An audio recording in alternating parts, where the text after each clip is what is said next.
মাঝে মাঝে একটু ঘেটে দেব। আর নুনটা আপনারা টেস্ট করে দেখবেন, সেই অনুযায়ী নিজেদের যার যার নিজের টেস্ট অনুযায়ী নুন দেবেন। আর একটু হবে, জলটাও কমবে আর কি।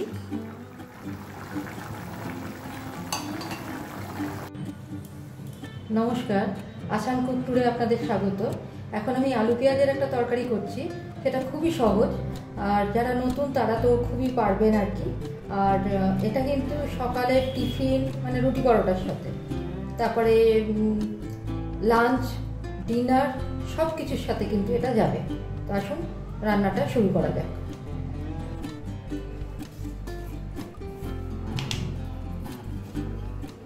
সর্ষের তেল দিয়ে দিচ্ছি আন্দাজ মতো, 3 চামচ মতো দিলাম।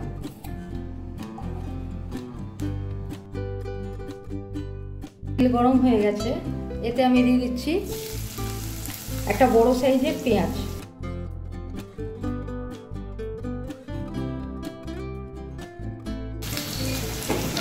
একটু ভেজে নেব।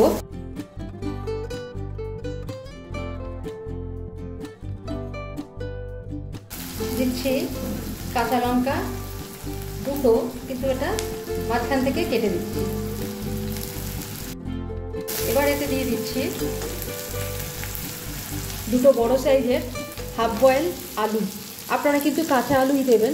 আমার যেহেতু সুগার, আমি আগেই বলেছি যে আমি একটু আলুটা একটু হাফ বয়েল করেই খাই আর কি। একটু ভেজে নেব।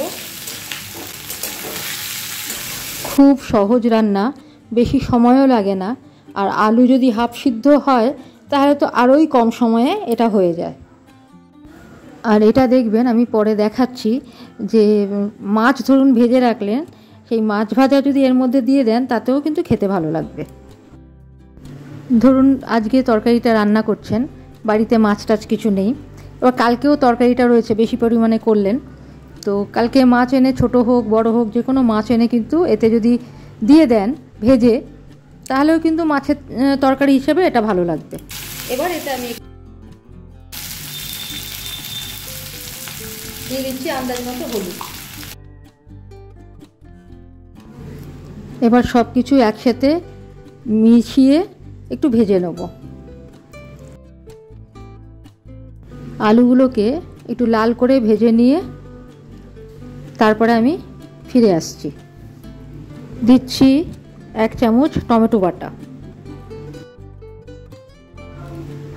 আন্দাজ মতো নুন দিচ্ছি। মাঝে মাঝেই কিন্তু এটা ভাজতে হবে, ঘেঁটে দিতে হবে, যাতে নিচে লেগে না ধরে বা পুড়ে না যায়, সেদিকটা কিন্তু খেয়াল রাখতে হবে। ভালো করে ভাজবো যাতে টমেটোর কাঁচা গন্ধটা চলে যায়, আর টমেটোর রঙটাও যেন তরকারিতে আসে, মানে লালচে একটু রঙটা যেন হয়।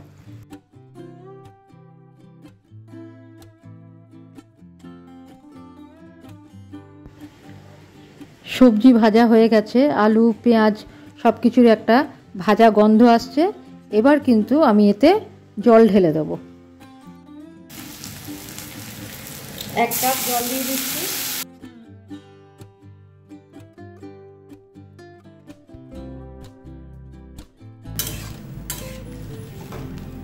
এটা যেহেতু একটু গ্রেভি গ্রেভি থাকবে, সেই জন্য আর একটু সামান্য আমি জল দেব।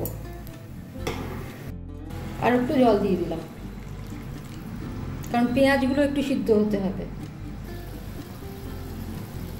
এবার এতে আমি দিয়ে দিচ্ছি আন্দাজ মতো সর্ষে বাটা। আমার তো সর্ষে বাটা থাকে, একটু নুন লঙ্কা দিয়ে সর্ষে বাটা থাকে। 3 চামচ মতো সর্ষে বাটা দিয়ে দিলাম।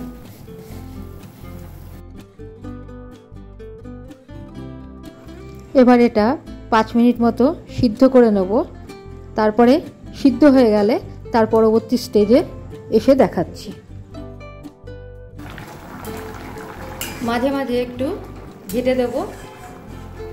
আর নুনটা আপনারা টেস্ট করে দেখবেন, সেই অনুযায়ী নিজেদের যার যার নিজের টেস্ট অনুযায়ী নুন দেবেন।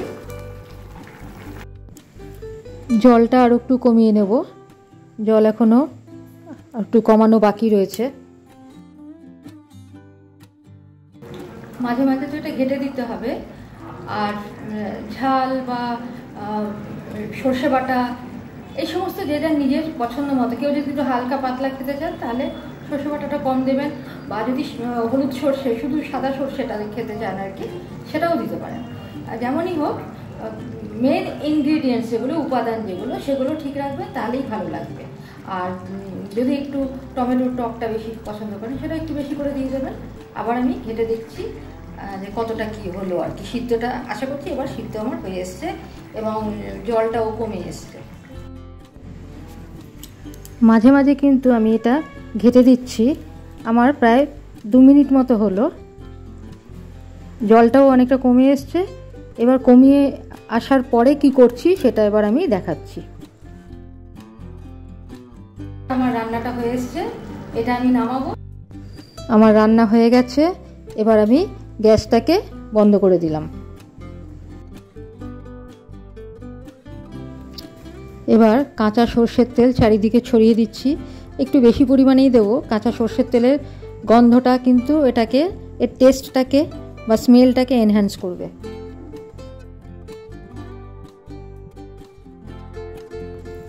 উপর থেকে ছড়িয়ে দেব ধনেপাতা কুচি। এবার আমার রান্না রেডি টু সার্ভ, প্লেটিং করে আমি দেখাচ্ছি। আমার আলু পেঁয়াজের ঝাল রেডি টু সার্ভ। আজকের মতো এখানে রাখছি, পরে অন্য কিছু নিয়ে ফিরে আসছি। ভালো থাকবেন, ধন্যবাদ। আলু পেঁয়াজের ঝাল কেমন লাগলো জানাবেন। আর নতুনদের উদ্দেশ্যে বলছি যে লাইক, শেয়ার, সাবস্ক্রাইব এগুলো করতে ভুলবেন না। সাবস্ক্রাইব করলে কি হয়, নোটিফিকেশানগুলো যায় আমার ভিডিওর। তো আজকের মতো এখানেই রাখছি, ভালো থাকবেন, ধন্যবাদ।